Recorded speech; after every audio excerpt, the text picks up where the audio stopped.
There's a referee problem in the NBA. But hey, it's entertaining, right? That's outrageous. What happened tonight, this is completely BS. This is shame.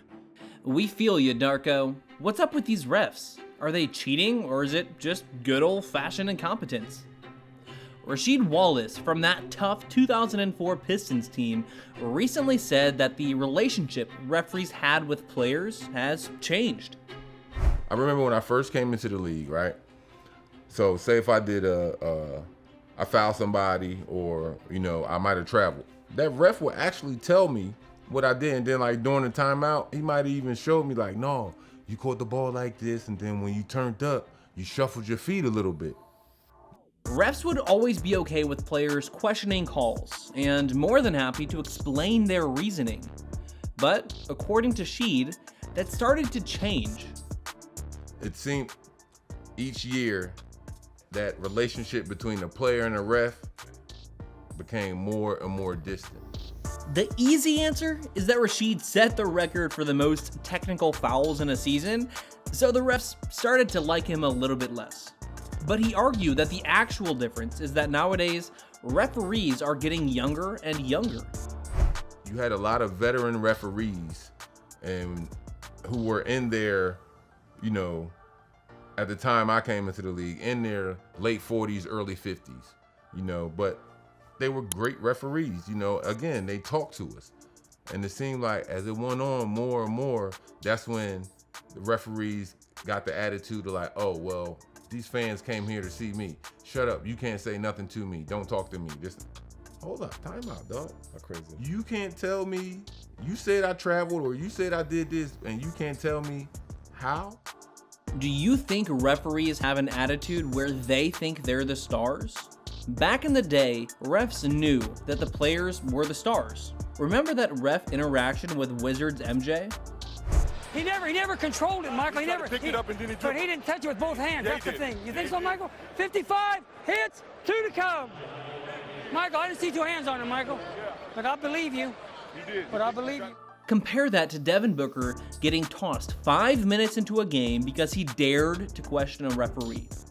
Yeah, very, very exciting news. Of course, they had said that shortly after, Devin Booker has just been tossed from the game. And now Frank Vogel has been teed up. Well, Devin Booker got a technical foul. Book's no Michael Jordan, but he is still a bigger star than literally every referee ever. Nobody came here to watch you blow a whistle. Rasheed is right. You just can't talk to refs anymore. So, Bev's talking with Evan Scott. This is, what do you mean, Pat? Look at this. Look at this. That's unbelievable. It's unbelievable. You used to be able to talk to officials. And for some guys, it's even tougher. Scott Foster's vendetta against Chris Paul is basically a cliche at this point. Aren't you supposed to be objective, Scott? How could Chris Paul, one of the winningest players of all time, be 3-17 in 20 games with Foster as a ref? That's just unbelievable. Good 45 seconds. This has been going and now on a for technical 13 foul. years. Chris Paul had said something different, and maybe he's going to get tossed. There it is. Scott Foster says goodbye. Foster clearly has it out for Chris, and it seems personal. In fact, CP3 literally said as much. Yeah, it's personal. Yeah, we had a situation some years ago, and it's personal. What could that mean? But the torch is being passed. There's one more great ref-player rivalry taking the top spot. At one point last year, Fred VanVleet had 8 career technical fouls. 5 of them came when Ben Taylor was the crew chief. Fred had had enough. I mean, I don't mind. I'll take a fine. I don't really care. I thought, Ben Taylor was terrible tonight. But this story does have a happy ending. Ben Taylor was apparently demoted by the NBA. The league will sometimes admit their mistakes after games, including the Minnesota loss, where they admitted they missed an insane 10 calls in the last 2 minutes of the game. But that doesn't really help anybody. Refs need to be held accountable. But is the NBA already doing that? We rarely hear about refs getting punished. All it would really do is fuel the fire among fans. But Ben Taylor's demotion proves that the NBA does hear the complaints and they do make it right. We just don't always hear about it. It's clear that the NBA refs have an attitude problem, but are they straight up crooked? Keep watching to find out. Darko's rant was iconic, tearing apart the calls in a Lakers game. Reffed by Ben Taylor, by the way. Shame for the referees, shame for the league to allow this. 23 free throws for them, and we get 2 free throws in the fourth quarter. Like, how to play the game. I understand respect for all stars and all that, but we have star players on our team as well. How's possible that Scotty Barnes, who is all-star caliber player in this league, he goes every single time to the rim with force and trying to get to the rim without flopping and not trying to get foul calls. He gets 2 free throws for the whole game. How's that possible? But even stars get dumb calls, like when Tatum got a T for...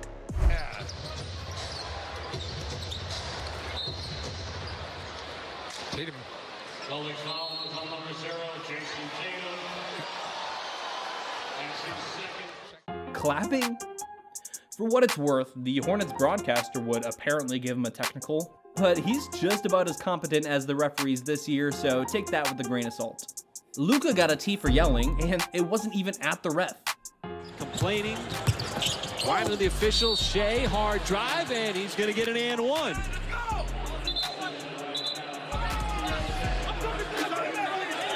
And Doncic just got teed up. He yelled at his own teammates and got in trouble for it. What is that?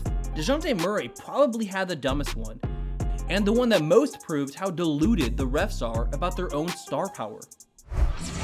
Tony Brothers was trying to talk to DeJounte Murray there, and he blew him off, and then he went, okay, you don't want to talk. That's Tony Brothers teeing up a superstar for not wanting to talk to him like he's a preschool teacher or something. To be fair, Brothers might be the league's most famous referee, but that amounts to basically nothing. Your job is to call a fair game, not to be the star of the show. It's even worse when they review the play and still call it the wrong way. Jaylen Brown, aggressive, elevates. After review, the backside defender, Buddy Hill, hits the ball. Therefore, the call on the floor has been overturned to a what? That's not right. Apparently, you can just get away with clocking a dude on the side of the head. And that's against Boston, one of the 3 or 4 most popular teams in the league, a legacy team with 17 titles. So it's not about rigging games, it's just incompetence, right? But if that's the case, what's up with the Lakers? LA might be the greatest franchise of all time, but in the last few years, they have been decent at best. Last year, they made the conference finals. I mean, congrats on beating a young Grizzlies team and an aging Warriors team, I guess, but you got swept by the Nuggets. And yet they literally get more help from the refs than anybody. This year in the play-in game against the Pelicans, the Lakers attempted 29 free throws, while the Pelicans attempted only 15. But New Orleans outscored LA 62-36 in the paint, where shooting fouls are called for the most part. How is that fair? LeBron probably won't be as lucky as he was last year to make it to the conference finals, so this is the only chance he'll really get to face off against the league's best player, and that's what the NBA wants. So why did the Pelicans get more foul calls when they scored way more in the paint? If you're not thinking cynically, could it be because the Pelicans are a young team led by a young superstar? Young teams just commit more fouls. The Lakers, on the other hand, are led by LeBron James, who's been in the league for 21 years, in case you don't hear that enough from the ESPN broadcast team. AD is a legit vet at this point, and more than that, he's on the short list of smartest defenders in the league. So then what really changed? Monty Williams has a good point talking about the tough defense in the 90s. If you went to the rack to dunk the ball or laid up, you got laid out. That wasn't appealing to fans, so the league figured out a way to create more space on the floor. For the last 20 years, the league has been altering defensive rules, guiding it into a certain direction. Constant fouls were slowing the pace of the game, making it less exciting, but offensive players were getting smart with drawing fouls. Nobody wants to watch James Harden shoot 20 free throws a game by hooking a defender's arm. or players flipping around screens last second. That's an offensive foul 30 years ago. Or now, screeners can lean into the player to initiate contact. Offensively, this was considered a travel. But now you have the Euro step, spin moves, and legit travels not being called. Oh, and don't forget the handles. A lot of players get away with carrying the ball. Superstars like Shea, Steph, Trey get away with it every single game. These weren't official rule changes, just changes in the way it was being officiated, being considered acceptable to improve the offense, especially for popular players. Remember the hand check rules back in the 90s? Can't do that now, which gives the advantage to the offensive player. Kenny the Jet Smith explains it perfectly. Because there's no hand checking, when he comes and I come here and I don't like it, now I can come back, I can set you up, I can throw it between my legs, then I can go into my move. When in an era that we kind of grew up in, when you make your move and the hand is there and you try to reset, the hand is still on you, so you're not allowed to look. You can steer him wherever you want it.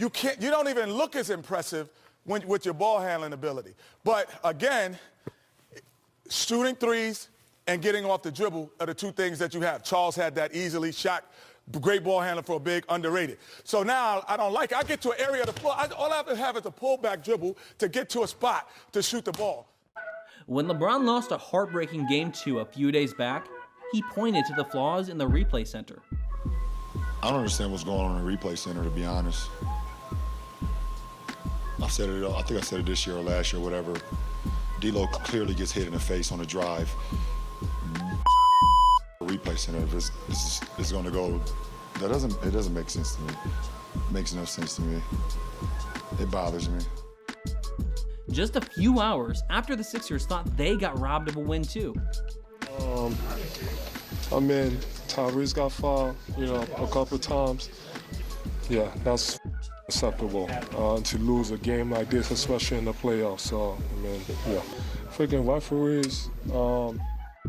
Which is more entertaining, physical play or exciting offense?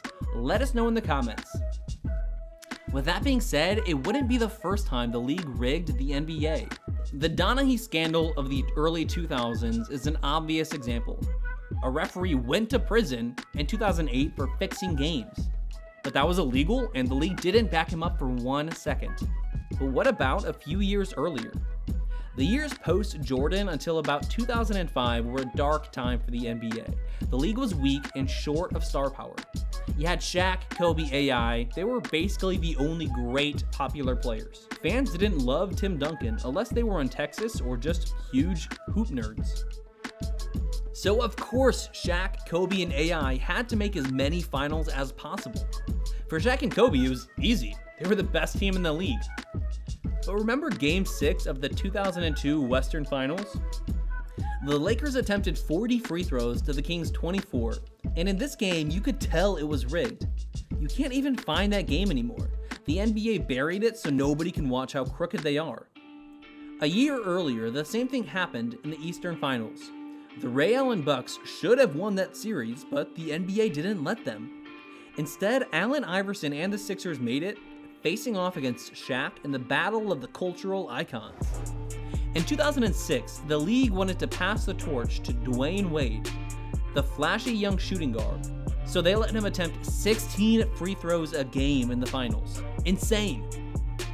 Bottom line, it's all about money. The league likes stars going deep in the playoffs, they hate sweeps, and they love drama. Every playoff game meant tens of millions of dollars for the league, so they wanted the series to go towards 7 games as often as possible. If there was a sweep, it was not good for the league's bottom line. Is cheating in the league overblown? Maybe, but just look at the matchups in this year's playoffs. Nuggets and Lakers, the league's best player against one of the 2 best players of all time, and a rematch from last year.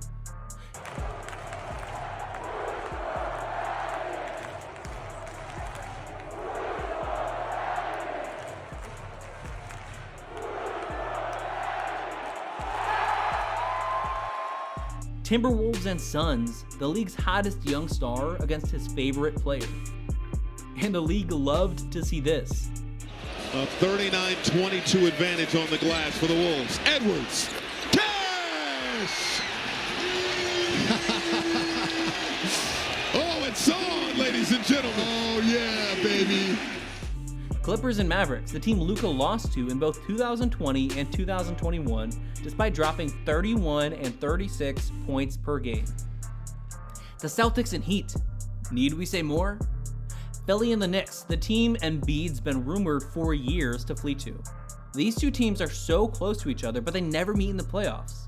In every other league, Philadelphia and New York are rivals. Is this the start of the NBA rivalry? Milwaukee and Indy. The teams played 5 times this year, and remember when the Pacers stole Giannis's game ball? Don't sleep on Orlando or Cleveland, two brutal young defensive teams. This playoff bracket is exactly how the NBA would have drawn it up if they had the chance to. Do you think they did exactly that? We already know what Ant thinks. On a team effort. Do you think the refs are crooked or just incompetent? Is it just a coincidence that the bracket looks exactly the way the NBA would have wanted?